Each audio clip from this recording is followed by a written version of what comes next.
अस्सलाम वालेकुम व्यूअर्स, उम्मीद है आप सब खैरियत से होंगे। आज हम उर्दू ग्रामर में लफ्ज़ की किस्में पढ़ रहे हैं।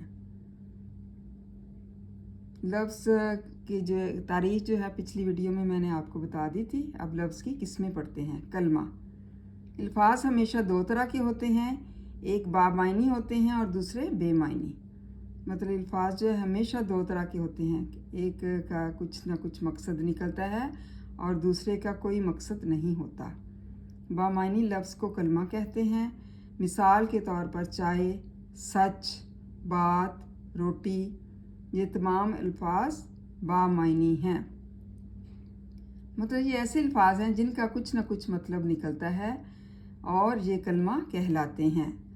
मतलब सीधी सी ज़ुबान में आप ये कह सकते हैं कि कलमा उसे कहते हैं जो कि एक बामायनी लफ्ज़ जो होता है और इससे बामायनी मकसद जो है वो निकलता है।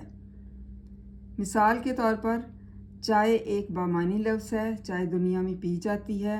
सच भी बामायनी लफ्ज़ है, सच्चा इंसान पहचाना जाता है। बात भी बामायनी लफ्ज़ है, इनसे बात करने से जो है मामलात सुलझते हैं। रोटी भी बामायनी लफ्ज़ है, रोटी दुनिया में हर जगह खाई जाती है। तो इन मिसालों से हमें क्या ज़ाहिर होता है कि ये तमाम अल्फाज की अहमियत और बामायनी है। मतलब बामायनी ये जो कहलाते हैं और इनकी बहुत ज़्यादा अहमियत पाई जाती है। इन सब को हम कलमा कहेंगे।